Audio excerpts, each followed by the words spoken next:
오늘 디모데전서 1장 18절로 20절 말씀을 중심으로 파선하지 않는 믿음이라고 하는 제목으로 은혜를 나누고자 합니다. 한번 따라 하시면 좋겠습니다. 파선하지 않는 믿음. 파선하지 않는 믿음. 파선이라는 것이 무엇입니까? 배가 파선되는 거예요. 배가 깨지는 거예요. 배가 깨져서 그 안에 있는 사람 다 죽는 거예요. 파선하지 않는 믿음. 1912년도니까는 100년하고도 벌써 11년 됐네요. 타이타닉호라고 하는 것을 여러분이 영화로도 그렇고 많이 우리에게 보급되어져서 많이 들었을 것이고 보았을 것입니다. 그 당시에 여러분 그 호화 원양 여객선입니다.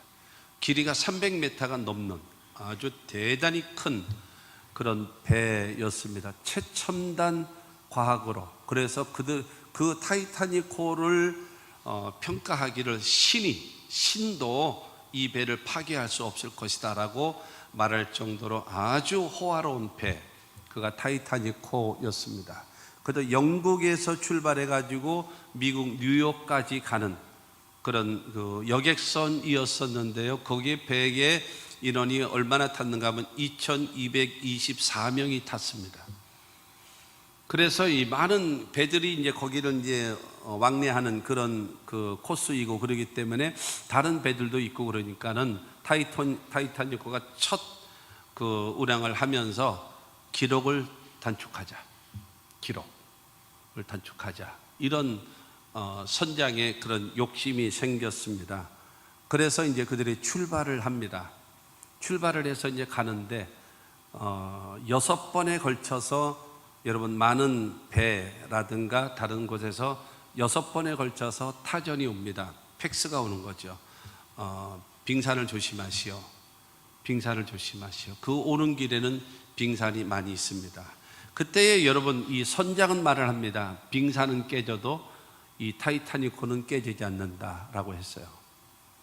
그리고 기록 단축을 위해서 전속력을 가하면서 그러고 나아갔습니다.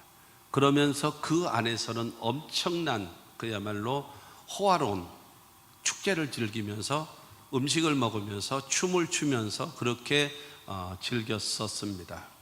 그러다가 타이타닉호가 여러분 이 빙산을 긁게 되죠. 빙산을 옆을 쫙 긁게 되죠.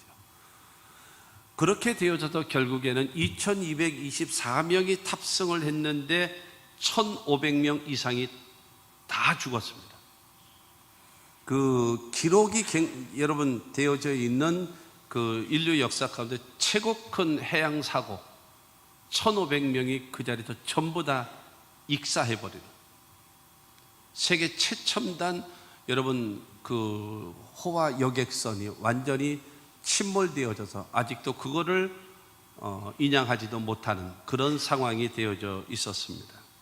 사도 바울이 자기가 복음을 전하다가 고린도후서 11장 24절에 보면 유대인들에게 40에서 하나 감한 매를 5번 맞았으며 3번 태장으로 맞고 1번 돌로 맞고 3번 파선하고 일주야를 깊은 바다에서 지냈으며, 여러분 40에 하나 감한 매를 맞게 되어지면 유대인들에게 40대를 때리면 죽습니다. 40대인가는 보통 여러분 군대에서 엎드려 뻗쳐 해가지고 빠따 때리는 것처럼 그렇게 때리는 것이 아니에요. 40에 하나 감한 매라고 하게 되어지면 때리면 39대를 맞으면 거반 죽습니다. 거반 죽어요. 그러니까 거반 죽여놓은 거를 5번 맞았어요. 태장으로 맞고 태장으로 한 번 딱 맞으면은 그것도 거반 죽는답니다. 태장으로 맞으면. 그러니까 그 나라들에서 그런 잘못을 행하면은 태장으로 때린대요. 기계로 때린대요. 기계로. 한 대 맞으면 그냥 몸이 그냥 완전히 그냥 어떻게 되어질지는 모르겠어요. 그리고 돌로도 맞고 그 다음에 3번이나 파선, 배가 깨졌다라는 거죠. 그래서 일주일 동안에 바다에 지낼 수밖에 없었던 일도 있었다라고 얘기하는 겁니다. 그러면서 오늘 본문 말씀을 통해서 신앙생활을 배를 타고 가는 항해사로 비유하는 겁니다. 우리의 신앙생활, 여러분 성경에 보게 되어지면 우리는 운동선수와 같으다. 그래서 법대로 경제하는 자가 되어져야 된다. 그 다음에 우리는 농사 짓는 사람과 같으다. 그러므로 수고하는 농부가 되어져야 한다. 그리고 우리를 군사로 부름받은 자들이다. 그 다음에 우리를 부른 자들을 기쁘시게 하는 자가 되어져야 된다 등 여러 가지 모양으로 여러분 신앙생활은 이런 것이다라고 얘기했는데, 오늘 말씀을 통해서 보면은 바로 이 바다를 항해하는 배로 우리를 여러분 비유하고 있는 것입니다. 배가 얼마나 크냐, 이게 중요한 것이 아니라는 거예요. 그 배에 얼마나 많이 탔느냐, 얼마만큼 좋은 그런 물건이 있고 음식이 있고 그 다음에 호화로우냐, 그 자체가 중요한 것이 아니라 끝까지 가느냐. 시편 107편 30절에 있는 말씀처럼 소원의 항구, 내가 바라보고 가고자 하는 그곳에, 그야말로 우리는 마지막 때에 지금 불렀던 489장 그 말씀과 같이 우리가 이 세상 떠날 때에 하나님 앞에 설 수 있고 하나님을 배울 수 있는 그 길까지 우리는 끝까지 가야 한다라고 하는 것입니다. 그렇지 않겠습니까? 처음에 스타트 잘하면 뭐가 중요합니까? 중간에 열심히 뛰면 뭐 하겠습니까? 중요한 거는 끝까지 가야죠. 끝까지 가지 아니하면 아예 안위감만도 못한 거죠. 안위감만도 못하다라는 겁니다. 배가 파산하는 이유를 보게 되어지면 제일 처음에는 제가 생각할 때는 그래요. 이 폭풍을 만나면, 그러니까는 옛날에는, 지금은 일기예보가 워낙 잘 맞으니까 일기예보에서 태풍이 온다, 폭풍가 온다 뭐 이런 걸 다 압니다만은, 옛날에는 그런 것이 이렇게 많지 않았잖아요. 여러분, 이 폭풍을 만날 수가 있어요. 큰 파도를 만날 수가 있습니다. 그러면 배가, 이게 긴 배들은요 그런다고 그러더라고요. 이 배가, 이게 파도가 크게 쳐 들어오면은 이게 가면 배 앞머리가 물속으로 들어간대요. 그리고 배 뒤가 이게 붕 뜬대요. 그런데 이게 미는 힘, 추진의 힘, 그 힘으로 밀어붙이는 거예요. 그러면 이게 싹 올라가면 뒤가 물에 빠진대요. 그런데 또 미는 힘으로, 감으로 인해서 그게, 그러니까 올라갔다가 내려왔다가 올라갔다 내려왔다 하면서 갈 수 있대요. 그렇게 가야지. 잘못하게 되어지면 폭풍 온다, 방향을 바꿔라 그러면 이 방향을 이렇게 바꾸다 보면은 그 바람이 옆을 쳐버리면 여지없이 나가 떨어져 파손해 버린대요. 배가 굉장히 위험한 겁니다. 위험한 겁니다. 그리고 이때로는 이제 바람이 옆으로 칠 때가 있대요. 옆으로 칠 때는 이게 배가 끼우뚱끼우뚱 거리는 거예요. 그럴 때 여러분, 이 배가 그럼에도 불구하고 빠지지 않고 파손되지 않는 것은, 가장 중요한 것은 무엇인가 하면 복원력이 되죠. 복원력. 옛날에 그 세월호 사건 때에 많이 들었던 말 중에 하나 아니었습니까? 복원력. 복원력이라고 하는 것은 배가 이게 좌로나 우로나 이게 치우치잖아요. 이게 들쭉날쭉 하게 되어지면, 그러면은 그 밑에의, 배 밑에 그 복원력을 잡아주는 그 물이 있대네요. 그 배에 그 복원력을 해가지고 이렇게 할 때도 다시 이게 잡아줄 수 있는, 그래서 그거를 하는데, 그때 이 세월호는 우에다가 사람을 더 많이 태우기 위해서 우에다가 이 사람 들어갈 수 있는 승객 그 룸을 더 크게 만들고, 그 다음에 밑에를 자동차를 더 많이 집어넣기 위해서 그 다음에 그거를 확장하다 보니까 복원력 할 수 있는 그것이 너무 약하게 된 거죠.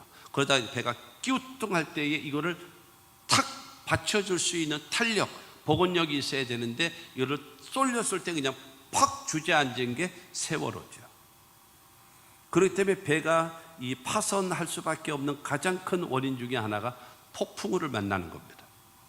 큰 바람, 파도 만나는 겁니다. 또 하나는 암초, 빙산의 일각이라고 하는, 보이는 거는 조그맣게 보이는데 그 밑에는 99는 안 보이잖아요.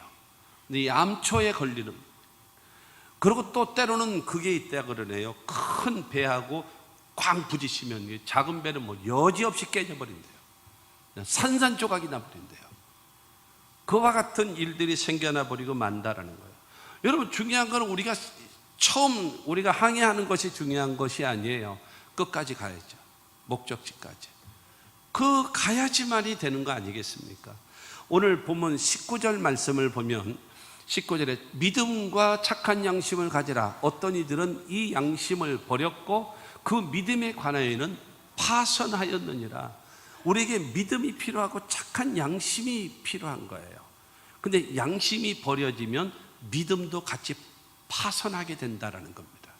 같이 간다라는 거예요. 따로따로 노는 것이 아니에요. 그러니까 쉽게 얘기해서 그러니까 믿음이 가장 중요한데, 가장 중요한 것이 믿음이거든요. 근데 믿음인데 그 믿음을 이렇게 감싸고 붙잡아 주는 그것이 있는데 이게 착한 양심이에요. 이 착한 양심이 깨져버리면 그 착한 양심이 감싸고 있는 믿음이 파손되는 거예요. 그러면 결론적으로 보면 주님 앞에 설 수가 없는 거죠. 주님 앞에 설 수 없다. 그러므로 중요한 것은 오늘 말씀을 통해서 파선하지 않는 믿음을 가져야 된다라고 하는 것을 사도 바울은 말하고 있어요. 한 해가 저물어 가고 있습니다. 갑자기 여러분 러시아와 우크라이나 전쟁이 생겼죠. 하루아침에 이 하마스라고 하는 거기에서 이스라엘로 여러분 5,000발의 미사일이 날아갔잖아요.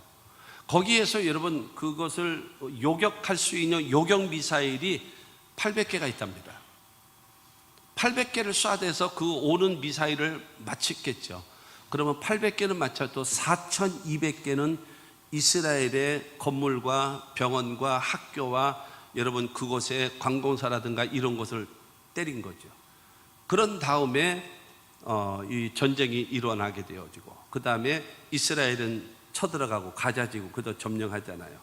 그래서 지금 사실은 매스컴들이 이스라엘을 비난하기 위해서 지금 무엇인가 하면 병원을 폭파했다, 뭐 학교를 폭파했다, 막 이런 거로 자꾸 되어집니다. 이스라엘이라는 나라는 우리가 당하면은 10배, 100배를 보복을 해요. 그렇게 되어지면 말하자면 우리의 그 이스라엘의 그 사람이 주민이 국민이 100명이 죽었다. 그러면 저 상대방에게 1,000명, 10,000명을 죽이는 거예요. 인간적으로 보게 되어지면 이것이 너무 과하다라고 생각할 수 있고 그럴 수 있겠지요. 근데 저와 여러분들이 이스라엘 사람이라고 생각해 보십시오.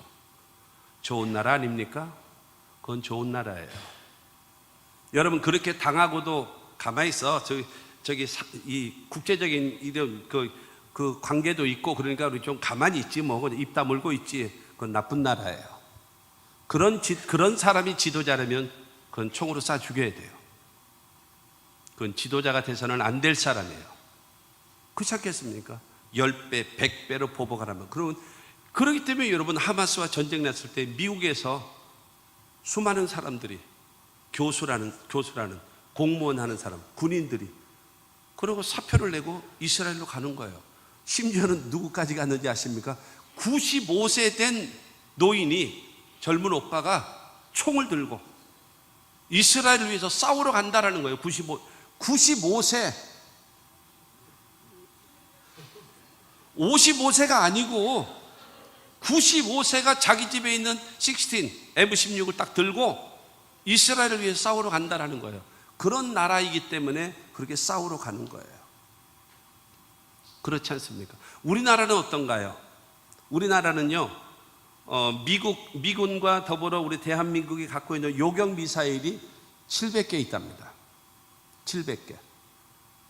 그런데 저 북한에 있는 장사정포와 더불어 그런 것들이 여러분 중국에서는 우리를 향해서 미사일이 1,000개가 여러분 우리나라를 향하여 정조준 되어져서 배치되어 있습니다.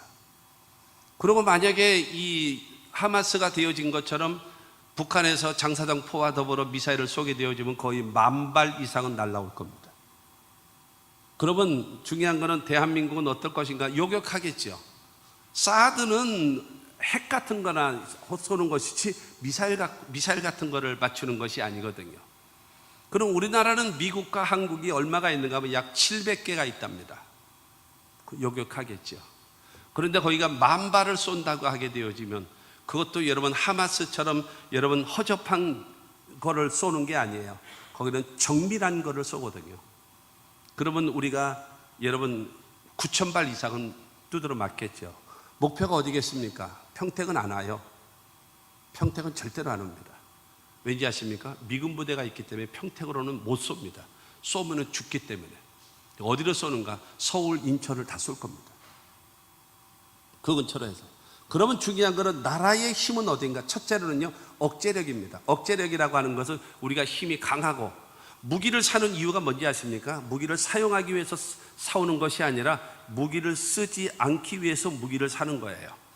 우리가 강력한 국방력을 가져서 너희 덤비면 죽어, 알지? 까불지 마, 우리 싸울 생각 하지 마. 이게 그래서 국방력입니다. 그래서 억제력, 억제 하는 겁니다. 상대를 싸울 생각도 못하게끔 만드는 겁니다. 근데 또 하나는 방입니다. 우리 남편 방인데 그 방이 말고 그 방이 말고, 그 방위는 바로 무엇인가 하면 북한에서 우리나라를 향해서 공격했잖아요. 그러면 우리는 어떻게 할 것인가? 여러분, 북한이라는 나라는 지구상에서 없어질 겁니다. 완전히 원시 시대처럼 만들어 버릴 것입니다. 왜냐하면 지금 한국과 미국과 일본 세 나라가 하늘을 연합해 가지고 지키고 있습니다. 그리고 바다는요, 서해와 동해를 다 해가지고 한국과 미국과 일본 세 나라가 함대가 연합되어져 있습니다.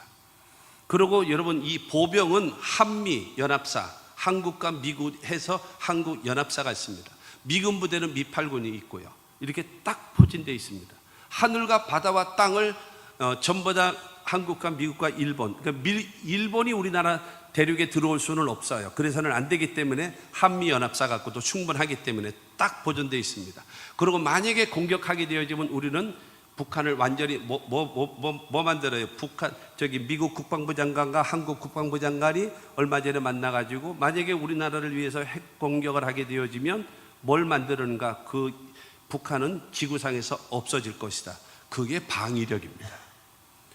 여러분, 공격을 받은 다음에 우리가 공격할 수 있는 그 힘이 그 나라의 군사력이에요. 그렇기 때문에 우리나라 방위력은요, 대단히 좋습니다. 강력합니다. 한국과 미국과 일본이 연합하고 있기 때문에 하나만 설명해 드릴게요. 얼마나 여러분 전에 그 위성 그 인공위성을 쐈잖아요. 북한에서요. 쏘아 올렸잖아요. 우리나라도 쏘아 올렸습니다. 근데 어떻게 되는지 아십니까?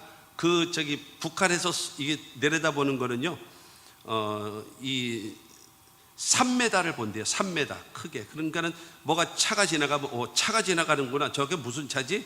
일단 차는 지나간다. 이게 보이는 것이 미국 위성 정찰입니다. 우리 한국은요, 어느 정도 차인가 하면요, 우리는 30cm를 본대요. 30cm 정확하게 저 차가 어느 차다, 그리고 차 넘버가 몇 번이다 까지 볼 수 있는 게 우리나라예요. 그러니까 거기하고 우리하고 하기 때문에 상대도 안 되는 100배 이상의 차이가 납니다. 100배 이상. 그러면 미국 정찰 위성은 어떤지 아십니까? 3cm. 탁구공이 있는데 그 옆에 골프공도 있구나. 야, 이건 큰 거 뭐야? 테니스공이 있구나. 이것까지 보는 거, 3cm를 보는 게 미국 정찰 위성이고 30cm를 보는 것이 대한민국 정찰 위성이고 3m를 보는 것이 북한이래요. 상대도 안 돼요. 우리나라는 강력한 힘. 그렇기 때문에 여러분, 우리나라 대한민국은요, 애국가에 있는 것처럼 하나님이 보호하사 우리나라 만세인데 미국과 일본과 여러분 한국이 연합되어져서 하늘과 바다와 땅에서 이 나라의 민족 주님 오시는 날까지 보존되어질 것입니다. 이거에 대해서 반대하는 사람이 있다면, 반대하는 정당이 있다면 그거는 김정은이의 똘만입니다.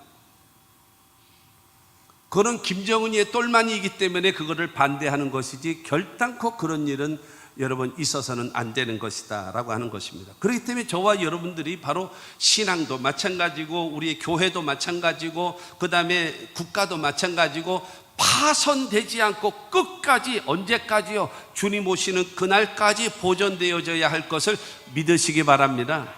그래서 여러분, 첫째로 바로 무엇인가 하면은 파손되지 않는 믿음이 되기 위해서는 선한 싸움을 싸워야 합니다. 선한 싸움. 18절 말씀 봅니다. 18절에 아들 디모데야, 내가 내게 이 교훈으로서 명하노니 전에 너를 지도한 예언을 따라 그것으로 선한 싸움을 싸우며 라고 말합니다. 전에 너에게 지도했던 예언의 말씀이 있지 않냐? 말씀을 근거로 해서 선한 싸움을 싸우라. 여러분, 선한 것이라고 하는 것은 착한 것을 말하는 것이 아니라 하나님이 기뻐하시는 것을 말합니다. 하나님이 기뻐하시는 것, 선한 것, 하나님이 기뻐하시는 것. 싸움이라고 하는 것은 싸우라. 누구와 싸우느냐? 마귀와 싸우라. 죄와 싸우라. 믿음이 아닌 것과 싸우라. 네 안에 있는 게으름, 네 안에 있는 불신앙, 네 안에 있는 불순종, 네 안에 있는 진실하지 못한 거짓된 것, 그것과 끊임없이 싸워라. 그래야지만이 너의 믿음이 파손되지 않고 보존되어진다라는 겁니다. 할렐루야. 여러분, 중요한 것은 내 자신과 하나님과, 여러분, 하나님 앞에서 내 자신과의 싸움에서 이기지 못하면 온전한 신앙을 끝까지 유지하는 것이 쉽지 않은 겁니다. 우리는 여러분 습관을 따라서 오랜 세월 동안 신앙생활하다 보니까요, 너무나 자연스럽습니다. 하나 이스라엘 나라를 예를 들어서 보게 되어지면 요시야 왕 전까지는요, 항상 우상과 하나님을 겸하여 섬겼었어요. 그런데 요시야 왕이 나타나가지고 우상이란 우상을 이스라엘에 전혀 완전히 남유다만 없앤 것이 아니라 북이스라엘, 아수르로 인해서 멸망당했던 북이스라엘 나라에 있는 우상까지도 완전히 없애버렸습니다. 요시야 왕이. 그 다음부터는 이스라엘에게는 무엇이 없는가 하면 우상이 없어요. 우상이 없어요. 그런데 신약으로 넘어오면서부터 무엇을 얘기하는가 하면 우상을 얘기하지 않아요. 중요한 것은 그 안에 진실이 있냐, 거룩함이 있냐, 형식과 습관과 의식으로 예배하는 거 아니냐. 우리는 여러분 우상을 섬기지는 않아요.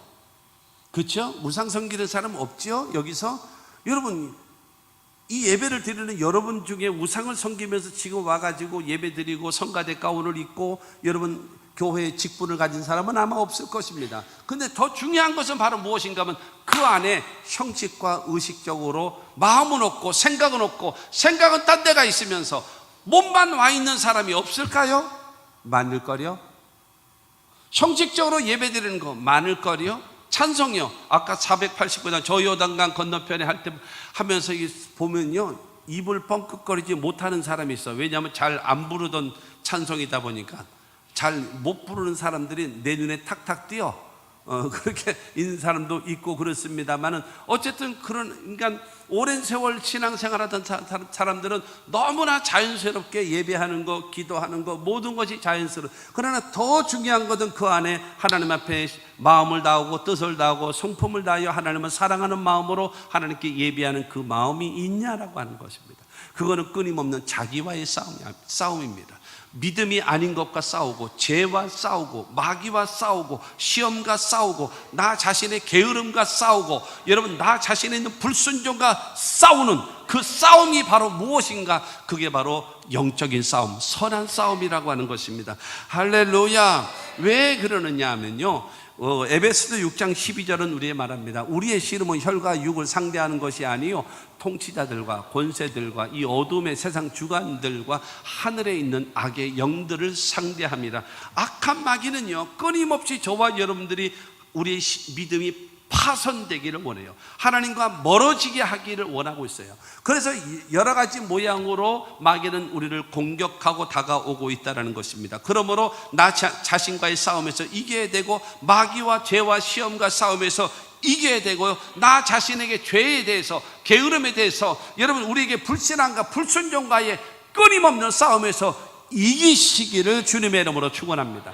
그것이 여러분 신앙이에요. 그것이 파손되지 않는, 갈라디아서 5장 17절 말씀을 보면은요, 육체의 소욕은 성령을 거스리고 성령은 육체를 거스리나니 이 둘이 서로 대적함으로 너희가 원하는 것을 하지 못하게 하려 함이니라. 내 안에, 내 마음 속에 육체의 소욕이 뭐예요? 내 몸이 하고 싶은 거, 내 몸이 가고 싶은 거, 내 몸이 먹고 싶은 거, 여러분 육체의 소욕이에요. 그 다음에 또 하나는 성령입니다.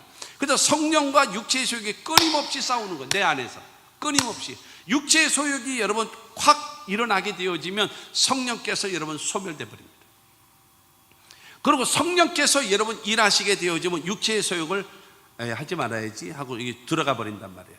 그런데 중요한 것은 육체의 소욕이 이기느냐 성령이 이기느냐, 그 싸움에서 누구를, 여러분 우리가 기도하면서 주여 내 육체의 소욕이 나를 이기지 못하고 성령이 나를 이길 수 있도록 도와주십시오, 기도하지 마십시오. 여러분이 결정하는 거예요. 도와주십시오가 아니에요. 내가 결정하는 거예요. 결정은 내가 하고 그 결과에 대한 것도 책임은 내가 지는 거예요. 그게 성경적인 법칙이고 민주주의의 기본적인 법칙입니다. 선택은 자유고 자유에 대한, 내가 선택한 것에 대한 결과는 본인이 책임지는 것이, 그것이 자유민주주의입니다. 그렇기 때문에 중요한 것은 내 안에서 끊임없이 싸운단 말이에요. 그 싸우게 하는 육체의 소욕을 가져오는 것이 뭐예요? 악한 영들이에요. 그러니까 그 악한 영들과의 싸움에서 싸워서 이기지 않으면 안 된다라고 말하고 있는 것입니다. 그렇기 때문에 저와 여러분들이요, 육체의 소욕을 이기고 성령으로 인해서 바르게 살아갈 수 있는 비결은 바로 무엇인가 하면 내 자신과의 싸움을 싸워서 이기지 않으면 안 되는 거예요. 고린도전서 9장 27절 말씀을 보면, 내가 내 몸을 쳐 복종하게 하면 내가 남에게 전파한 후에 자신이 도리어 버림을 당할까 두려워함이로다. 여러분, 하나님 앞에 그 상 받는 운동선수를 사도 바울은 비유하면서, 중요한 것은 내가 상 받는 자 되기 위해서는 뭐 해야 되는가 하면 내가 내 몸을 쳐서 복종시키는 거예요. 그래야 이길 수 있다라는 거죠. 1부 2부 때도 말씀드렸었습니다만은, 여러분 이번에 아시안게임에서 배드민턴에서 여러분 1등 한 아주 MVP, 이번 아시안게임에서 MVP 안세영이라고 하는 선수, 전라도 광주에 출생인데 중학교 때부터 국가대표, 워낙 신동이라서 국가대표 선수로 뽑혔고, 그렇게 되어져 삼성에 지금 속해 있는 것 같더라고요. 그렇게 되어져 있는데 이번에 우승할 때 보니까 세상에 이 관절인데, 무릎 관절이 있는데 거기에 심줄이 끊어져 가지고, 보통 거기에 그래서 이 붕대가 막 위에도 있고 밑에도 있고 해가지고 그냥 그 두 군데가 이게 있을 정도로 경기 중에도 여러분 의사가 와가지고 막 저거 하서 붕대를 감고 할 정도로.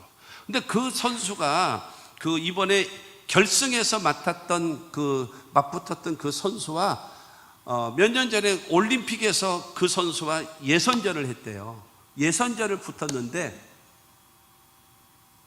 그냥 형편없이 졌대요. 보니까는 그가 배드민턴을 탁 쳐버리면요, 그 공이 보이지가 않더래요. 그러니까 그냥 형편없이 깨진 거예요. 그래도 내가 대한민국 대표 선수인데, 내가 그래도 배드민턴 신동이라고 여겼던 사람인데 내가 이렇게 당하다니. 그래가지고 그러니까 이 선수가 자존심이 상한 거예요.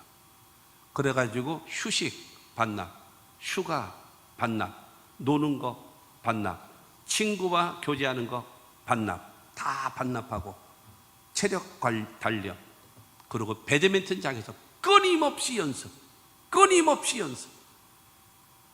계속적으로 연습해가지고, 여러분 아시안게임 결승에서 보세요. 세계에서 1위권 제일 잘하는 그 선수를 갖고 놀면서 여러분 우승을 따잖아요. 자기 몸을 쳐서 복종시키지 않으면 우승이라는 두 글자는 불가능합니다. 자기 몸을 쳐서 복종시켜야죠. 자기 자신과의 싸움을 싸워서 이기지 못하는 사람은 승리라는 두 글자, 우승이라는 두 글자는 기대하지도 마십시오. 그건 안 되는 것입니다. 그렇기 때문에 여러분 베드로전서 5장 8절과 9절을 통해서 우리에게 말합니다.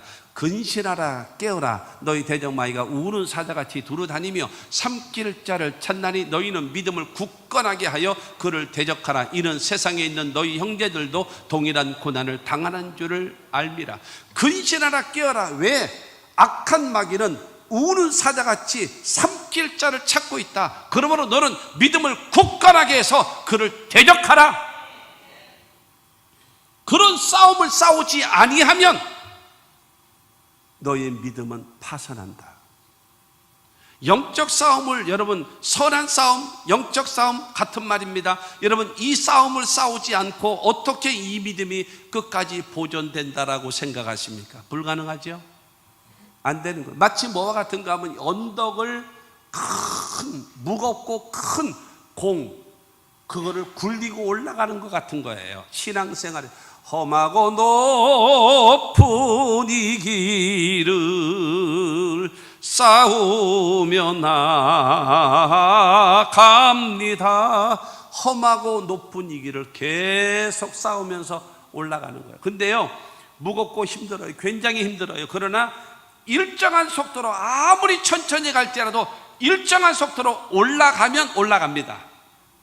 그러나 그 올라감이 멈추는 순간에 그 공, 돌, 무거운 그것이 그 축이 어디로요? 밑으로 쳐져서 굴러 떨어지는 거예요. 신앙도 끊임없이 자기와의 싸움입니다. 방심하기 때문에 지는 거예요. 어쩔 줄 모르고. 여러분, 대책 없이 넘어질 수밖에 없다라고 하는 것입니다. 근신하라, 깨어라. 왜? 마귀가 우는 사자같이 삼킬 자를 찾기 위해서 다가오기 때문에 믿음을 굳건하게 해서 그를 대적해서 이기는 것, 그것이 선한 싸움이고 그것이 영적 싸움이다라고 말하고 있습니다. 두 번째로, 성도는 믿음을 가지고 있어야 합니다. 믿음. 19절에 말합니다. 믿음과 착한 양심을 가지라. 믿음. 믿음이라고 하는 것은요, 하나님을 향한 믿음입니다. 믿음이라고 하는 것은 하나님의 말씀에 대한 믿음인 것입니다. 여러분, 믿음이라고 하는 것은 하나님과 나와의 관계 속에서 서로 신뢰의 관계입니다. 내가 하나님을 믿고 하나님도 나를 믿으시는 이 관계. 내가 절대적으로 하나님을 믿어요. 절대적으로 하나님의 말씀을 내가 믿어요. 그리고 하나님께서도 하나님을 믿는 나를 믿어주세요. 이 관계만 되면 되지 않겠습니까? 히브리서 11장 6절 말씀과 같이 믿음이 없이는 기쁘시기 못하나니 하나님께 나아가는 자는 반드시 그가 계신 것과 또한 그가 자기를 찾는 자들에게 상 주시는 이심을 믿어야 할지니라. 믿음이 있으면 하나님을 기쁘시게 하는 것이고, 그러나 믿음이 없으면 하나님을 기쁘시게 할 수 없다라는 거죠. 하나님께서 우리에게 원하시는 것이 바로 무엇인가 하면 믿음입니다. 여러분, 누가복음 8장에 보면은 예수님께서 한 번은 얘들아 저 건너편으로 건너가자. 왜냐하면 그 예수님의 제자들의 대다수가 이 어부 출신이거든요. 그러니까 배를 타고 저 건너편으로 건너가자라고 말씀하십니다. 그리고 예수님은 고무를 메고 주무셨다라고 성경은 말하고 있어요. 그런데 갑자기 풍랑이 일어납니다. 저 이스라엘 우위에 보면 저 헐몬산이 있습니다. 저 북한에 있는 여러분 백두산보다 더 높은 산, 헐몬산에서 오는, 거기서 사계절 여러분 이 눈이 쌓여 있는, 거기서부터 내려오는 차가운 저기압, 그리고 이스라엘 밑으로 내려 있는 아라비아 사막에서부터 오는 뜨거운 사막에서 불어오는 고기압의 바람, 저기압과 여러분 고기압이 올라옵니다. 내려오고 올라와요. 그런데 갈릴리 지역은 굉장히 넓습니다. 한강의 몇 배가 될 정도로 넓습니다. 굉장히 넓거든요. 넓은 상태인데 이 갈릴리 지역이 굉장히 넓은 상태가 굉장히 바다 표면보다도 낮습니다. 낮은 지역이에요. 그러다 보니까는 저 북쪽에서 내려오는 차가운 저기압과 남쪽에서 오는 뜨거운 고기압의 바람이 오다가 탁 부딪히면서 휘몰아치는 거예요. 여러분, 저 미국의 텍사스주 오클라호마 지역 그곳에 가끔가다 토네이도가 불잖아요. 토네이도. 그러면 막 집들이 지붕이 막 날아가 버리잖아요. 그런 현상 비슷하게 나타나는 겁니다. 그러니까 거기는요, 바다가 아니에요. 갈릴리 호수는요. 말 그대로 갈릴리 호수예요. 강도 아닙니다. 호수예요. 그런데 거기가 파도, 여러분 이 바다처럼 파도를 치는 거예요. 풍랑이 있는 거예요. 갑자기. 그런 상황이 되어지는 거예요. 근데 예수님이 주무실 때에 그와 같은 일이 생겨나는 겁니다. 그러니까 자기네 힘으로, 경험으로 온갖 것을 배를 잠재우려고, 저기에서 이기려고 애를 써도 안 되는 겁니다. 그때 예수님 계시잖아. 예수님 우리가 죽게 됐습니다. 일어나십시오. 이거를 돌봐주십시오 라고 얘기하니까, 그래서 예수님이 일어나셨어요. 그러자 일어나셔서 물결, 풍랑, 바람과 파도를 동시에 꾸짖으셨습니다. 고요하라, 잔잔하라 두 말씀하시자 풍랑이 멈춰버리고 파도가 멈춰버리고 잔잔해졌단 말이에요. 할렐루야. 이 성경 이야기니까 아멘 하셔야 돼요. 다른 사람이 간증할 때 이런 얘기할 때 또 이럴 때는 아멘을 세게 하더라고. 근데 성경 얘기를 할 때는 아멘을 안 해. 그거를 보고 주책바가지라는 거예요. 그러니까 간증할 때 그런 말을 들으면 고개만 끄덕거리면 되고, 하나님의 말씀의 사건에는 무조건 안 믿어줘도 일단은 아멘으로 밀고 가시기를 바랍니다. 그래야 그게 좋거든요. 그래서 풍랑과 파도를 잔잔케 하신 다음에 누가복음 8장 25절입니다. 제자들에게 이르시되 너희 믿음이 어디 있느냐 하시니 그들이 무서워하고 놀랍게 여겨 서로 말하되 그가 누구이기에 바람과 물을 명하며 순종하는가 하더라 말하고 있습니다. 풍랑을 잔잔하게 하신 예수님께서 야 너희들 믿음이 어디 있냐? 너희 믿음이 어디에 있기 때문에 이렇게 호들갑이야. 예수님 풍랑이 치잖아요. 내가 저 호수 건너편으로 건너가자고 했잖아. 파도가 치잖아요. 내가 저 건너편으로 가자고 했잖아. 물결이 쳤잖아요. 내가 저 건너편으로 가자고 했잖아. 봐라, 풍랑과 파도를 내가 고요하라 잔잔하라 두 마디에 멈추지 않았냐? 그러면 내가 가자면 가는 것이다. 근데요, 이럴 때 아멘을 하셔야 돼요. 내가 지금 풍랑과 파도를 향하여 고요하라 잔잔하라 명령하며 순간적으로 잠재워지지 않았냐? 그것처럼 내가 호수 저 건너편으로 건너가자고 하면 바람이 불어도 가는 것이고 물결이 쳐도 가는 것이고 풍랑이 와도 가는 것이다. 왜냐하면 내가 천지와 만물을 창조하는 창조주의 언어이기 때문에 되는 거다. 그러니까 중요한 거는 너의 믿음의 근거가 어디 있냐? 왜 환경에 있느냐? 왜 바람에 있느냐? 너의 신앙의 현 주사가 어떻게 바람에 있고 풍랑에 있고 그 다음에 물결에 있느냐? 왜 내 말에 두지 않냐? 내가 너에게 한 말에 왜 믿음을 두지 않고 어렵고 힘들고 고통스러울지라도 반드시 주님이 가자고 하셨으니까 간다, 싸워보자, 이겨보자 하면은 내가 도와줄 것 아니겠냐? 사랑하는 성도 여러분, 하나님께서 우리에게 원하시는 것이 바로 무엇인가 하면 하나님을 믿고 하나님의 말씀을 믿으라는 거예요. 할렐루야. 그 믿음을 언제쯤 되어지면 여러분이 그런 믿음을 가지시겠습니까? 성경은 그것을 원하는 겁니다. 갈라디아서 3장 6절과 7절 말씀 보면 아브라함이 하나님을 믿음에 그것을 그에게 의로 정하셨다 함과 같으니라. 그런즉 믿음으로 말미암은 자들은 아브라함의 자손인 줄 알지어다. 아브라함은 어떤 사람이에요? 믿음의 조상이라고 하잖아요. 믿음의 조상. 믿음의 조상이라고 하는데 중요한 것은 그 아브라함 같은 믿음을 갖게 되어지면 아브라함의 자손으로 인정해 주신대요. 믿음의 사람. 근데 여러분, 이 아브라함에게 하나님께서 말씀하시잖아요. 내가 너에게 아들을 주리라 하셨어요. 아들. 그런데 그의 믿음을 보면 로마서 4장 19절과 20절 말씀 보면 그가 백세나 되어 자기 몸이 죽은 것 같고 사라의 태가 죽은 것 같음을 알고도 믿음이 약하여지지 아니하고 믿음이 없어 하나님의 약속을 의심하지 않고 믿음으로 견고하여져서 하나님께 영광을 돌리며 자기 몸이 100세가 됐어요. 이제 곧 죽을 날이 가까워 온다라는, 자기 몸이 죽은 것 같고 마치, 그리고 자기 부인은 90세입니다. 90세. 그리고 아이를 몇이라도 낳았으면, 경험이라도 있었으면 혹시 몰라도 90년 살 동안에 아이를 한 번도 낳아보지도 않은 사람, 그러니까 태가 죽은 것 같음. 성경은 말합니다. 알고도 첫째, 믿음이 약해지지 않고, 두 번째로 믿음이 없어 하나님의 약속을 의심하지도 않고, 세 번째로 믿음이 견고해져서 하나님께 영광을 돌리며 하나님은 능히 자식을 주실 줄로 믿습니다. 믿음을 가졌기 때문에 하나님께서 내 믿음대로 될지어다 하시고 자식을 주셨다라는 거예요. 할렐루야. 그렇기 때문에 여러분, 아브라함의 믿음을 본받으라고 성경은 말씀하고 있는 겁니다. 할렐루야. 근데 이 이삭이요, 성장을 해요. 그래서 18에서 약 25살 정도 되어지는 장사관자가 됩니다. 아브라함에게 청청병력과 같은 소리가 납니다. 아브라함아,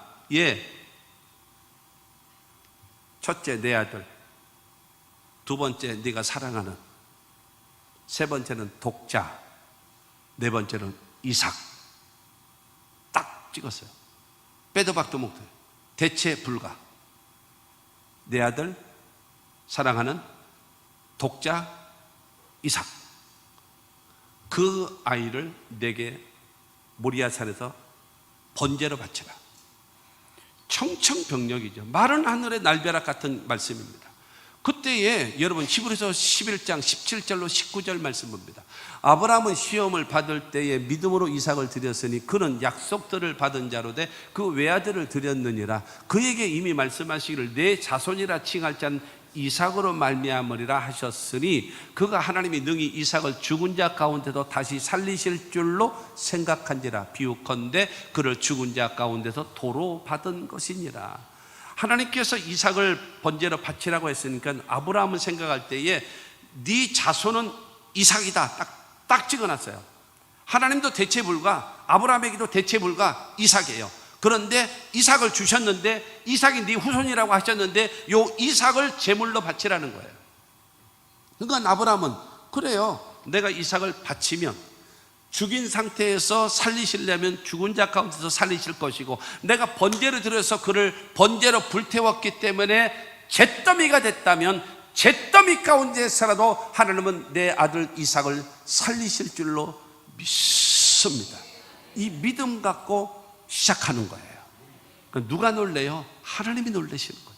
아브라함의 믿음은 어디에 있습니까? 자기가 나이 많은 거, 자기 부인이 태가 죽은 거 여기에 있는 것이 아니에요. 하나님께 믿음을 둔 거예요. 하나님 약속의 말씀에 믿음을 둔 것입니다. 여러분 이삭을 바치라고 할 때에 여러분 이삭을 죽여야 되는 이 상황에다 믿음을 둔 것이 아니에요. 하나님에게 여러분 믿음을 두고 있고 하나님 약속의 말씀에 믿음을 두고 있는 것입니다. 그렇기 때문에 주저하지 않고 실천하고자 할 때에 하나님께서 여러분 아들을 바치라고 하는 것은 네가 나를 사랑하느냐, 네가 나를 믿고 있느냐 그거를 확인하고 싶으신 것이지 그것을 원하시는 것이 아니었기 때문에 네가 정말로 나를 사랑하고 믿고 있는지를 이제야 알았다. 너는 시험 끝, 테스트 끝, 너는 이제부터는 자유다 라고 할 정도로 하나님께서 여러분 인정하시는 사람이 누구냐?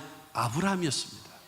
뭘 믿으라는 거예요? 하나님을 믿으라는 것이고 하나님이 약속의 말씀을 믿는 저와 여러분들의 신앙이 되어지기를 주님의 이름으로 축원합니다. 디모데후서 4장 7절 보세요. 나는 선한 싸움을 싸우고 나의 달려갈 길을 마치고 믿음을 지켰으니. 자기는 선한 싸움을 싸우면서 지금까지 평생을 살아왔대요. 그리고 나의 달려갈 길을 마치고라고 하는 것은 자기가 해야 할 일을 다 했다는, 최선을 다했다는 거예요. 그리고 내가 나이도 많고 힘도 없고 능력도 없고 이제는 죽을 날이 가까워 오고 있는, 선한 싸움도 다 싸웠고 그 다음에 나의 달려갈 길을 다 마쳤다. 내가 마지막 남아있는 게 있다. 내가 간직한 선한 싸움을 다 싸우고 나의 달려갈 길을 다 가고 내가 마지막 남아있는 것이 있다. 그것이 무엇인가? 믿음을 지켰으니 라는 거예요. 선한 싸움을 싸우고 달려갈 길을 다 가고 나이도 많고 늙었고 힘도 없고 백도 없고 다 없지만 내가 가지고 있는 것이 있으니 그것이 믿음이다. 믿음을 지켰다는 거예요. 8절 말씀을 뭐라고 얘기하는가 하면은 8절에 이제 우로는 나를 위하여 의의 면류관이 예비되었으므로 죽어도 의로우신 재판장이 그날에 내게 주실 것이며 내게만 아니라 주의 나타나심을 사모하는 모든 자에게 도니라. 이제는 나를 위하여 의의 면류관을 나에게 주실 것이다 라고 여러분 사도 바울이 고백했다는 겁니다. 그렇기 때문에 주님께서 우리에게 원하시는 것이 무엇입니까? 믿음입니다. 누가복음 18장 8절 말씀 봅니다. 내가 너에게 이르노니 속히 그 원한을 풀어주시리라. 그러나 인자가 올 때에 세상에서 믿음을 보겠느냐 하시리라. 나의 가는 이 길 끝에서 나는 주님을 보리라. 영광의 내 주님 나를 맞아주시리. 나를 맞아주시면서 네 안에 나에 대한 믿음이 있니? 물으시는 거예요. 나에게 믿음이 있는가? 주님은 확인하시는 거예요. 주님이 우리에게 원하시는 것이 바로 무엇인가? 하나님을 향한 믿음, 말씀에 대한 믿음. 이 믿음을 끝까지 간직해야 파손되지 않는 믿음을 간직하는 것입니다. 셋째로, 착한 양심을 가져야 합니다. 착한 양심. 19절을 봅니다. 믿음과 착한 양심을 가져라. 어떤 이들은 이 양심을 버렸고 그 믿음에 관하여는 파손하였느니라. 자신은 선한 싸움을 싸우면서 살아가고 있고 하나님 앞에 믿음을 지킨 사람은 다른 사람들과의 관계 속에서 착한 양심을 가지고 있어야 된다는 거예요. 여러분, 이 양심을 버리면, 지금 이 세 번째 말씀을 잘 들으시면 좋겠어요. 첫 번째, 두 번째도 굉장히 중요한 말씀이 있지만은 이 세 번째 말씀이 굉장히 중요한 말씀입니다. 여러분, 중요한 것은 그 양심을 버리게 되어지면 그의 믿음이 파손한다는 거예요. 타이타닉 호처럼 다 붕괴된다는 거예요. 뭐가 없으면요? 착한 양심, 이것을 버리면. 여러분 잘 보세요. 여기서 말하고 있는 이 착한 양심이란 뭔가? 나만 알고 있고 나만 가지고 있는 것이 착한 양심이 아닙니다. 내가 알고 있고 내가 가지고 있는 것이 아니라 다른 사람도 알고 있고 다른 사람도 가지고 있는 것, 모두에게 공유되어진 것, 그것이 착한 양심이라는 거예요. 예를 들어서 대한민국에 뭐가 있습니까? 헌법이 있죠. 대한민국 헌법. 성경을 통해서 무엇이 있습니까? 십계명을 중심으로 한 율법. 그리고 이 세상을 살아가면서 우리에게 오는 서로 사람과의 관계 속에서 상식적인 사건들. 그러니까 예를 들어서 파란 불을 보면 가는 것이고 빨간 불을 보면 서는 것이고, 여러분 이런 것은 상식적으로 서로하고 연결되어 있는 것이, 이것이 여러분 보편적으로 되어져 있는 것. 나라의 헌법, 그 다음에 성경에 있는 율법, 그 다음에 우리가 상식적으로 알고 있는 여러 가지 법, 이것이 착한 양심이라는 거예요. 예를 들어서 성경은 도둑질하지 말라고 하고 있습니다. 그러면 대한민국의 헌법은요, 도둑질하면 안 됩니다. 그래서 특히 여러분 공무원들 같은 경우 뇌물은 받으면 반드시 구속입니다. 구속되거든요. 도둑질 안 됩니다. 그러면 세상적인 상식은요, 도둑질하면 안 돼요. 도둑질하지 마라, 성경도 말하고 있고 국가의 헌법도 말하고 있고 상식적인 것도 도둑질하면 안 돼요. 그런데 선한 싸움을 싸우고 있는 사람이, 믿음을 지키고 있는 사람이 도둑질을 했어요. 남의 것을. 그 옆에 있는 사람이, 야, 너 양심도 없냐? 너 양심도 없어, 너?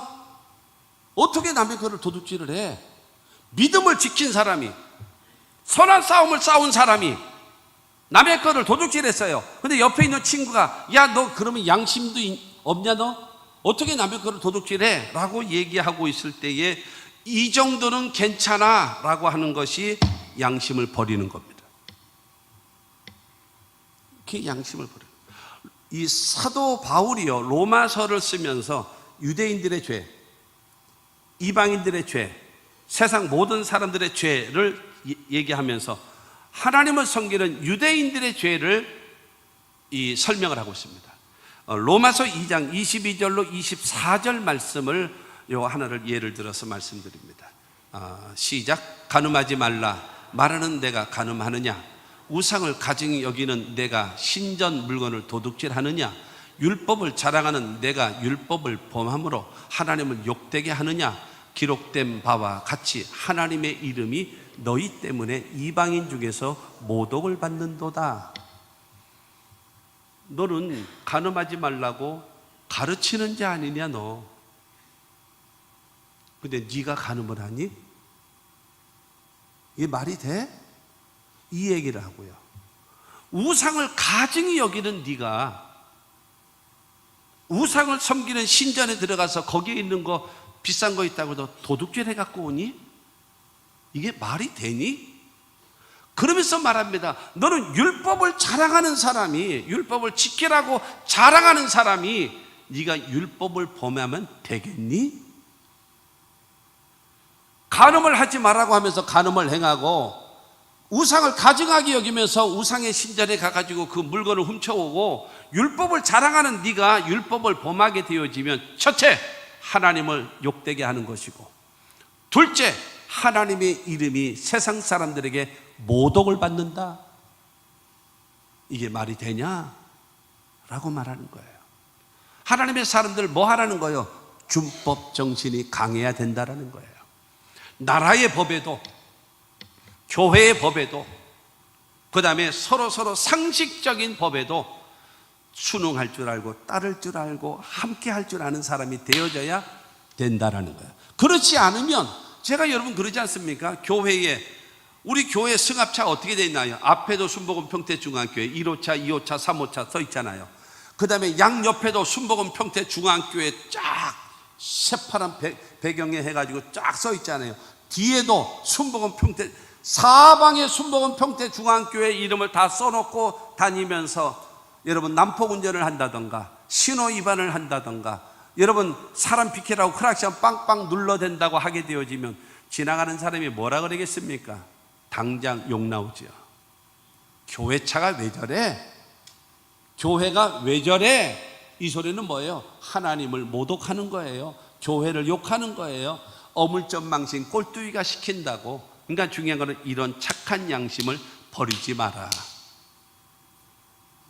양심에 찔려서 지금 아멘도 못하는 거예요. 지금 이 타이밍을 못 찾아서.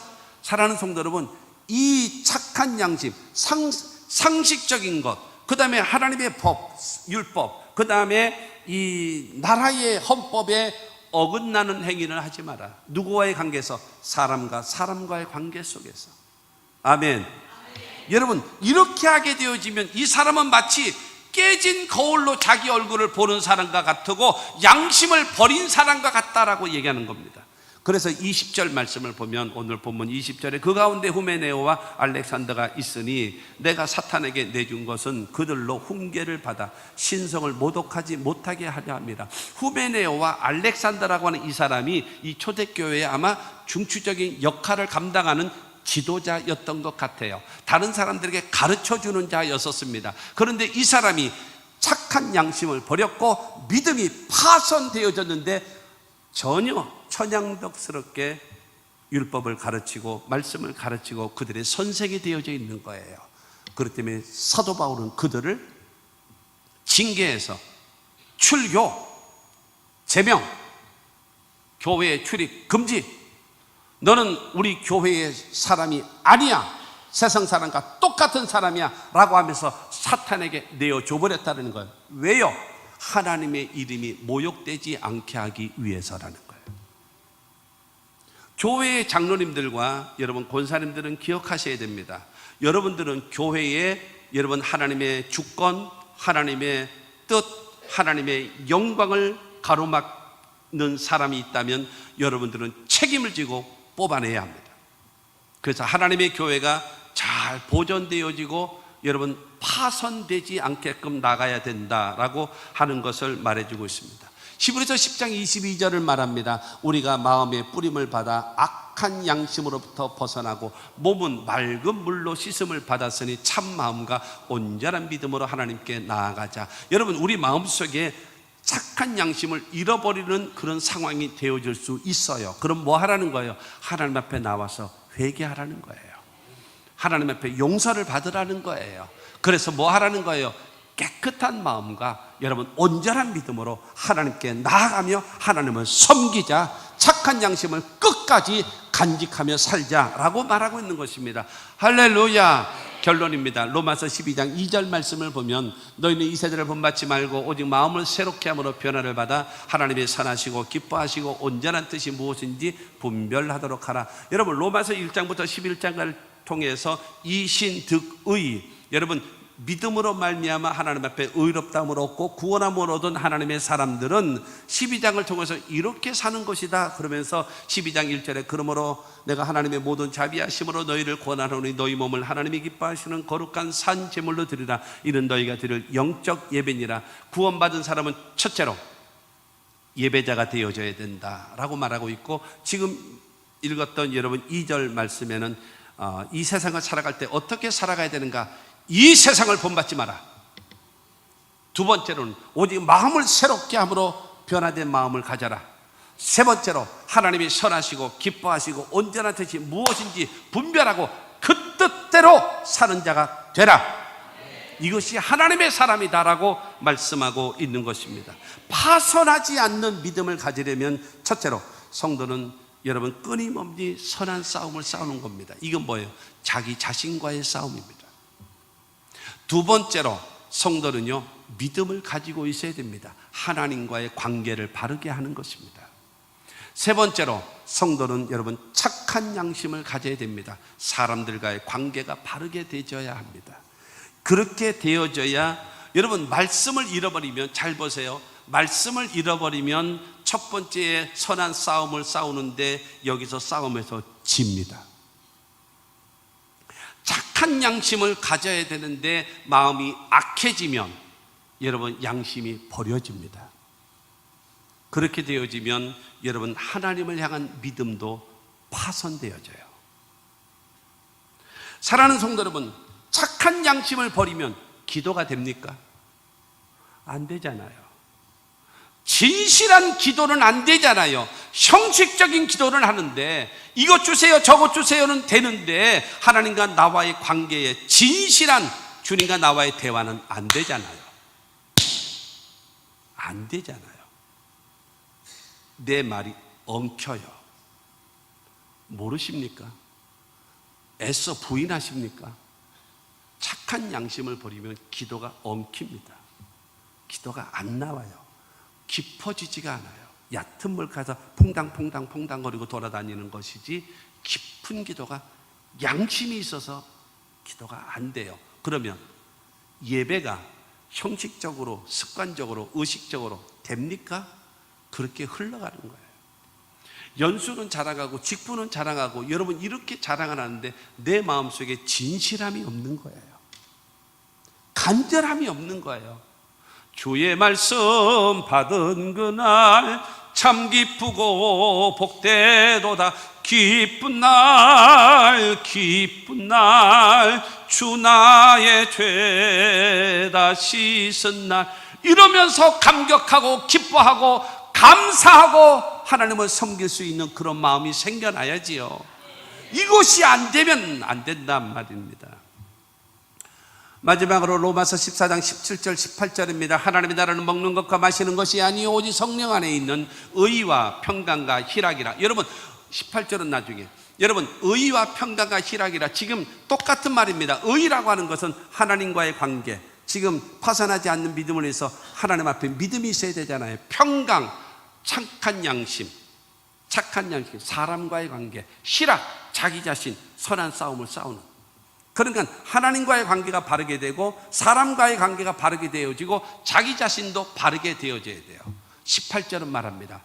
이로써 그리스도를 섬기는 자는 하나님을 기쁘시게 하며 사람에게도 칭찬을 받느니라. 사랑하는 성도 여러분, 저와 여러분들이 자기 자신과의 끊임없는 선한 싸움을 싸우고, 두 번째로 하나님과의 관계가 바르게 되기 위하여 믿음을 끝까지 간직하고, 세 번째로 사람들과의 관계 속에서 착한 양심을 계속적으로 지니고 있으면 하나님을 기쁘시게 하고 사람에게도 칭찬을 받는다라고 성경은 말하고 있습니다. 우리 모두 그렇게 됩시다.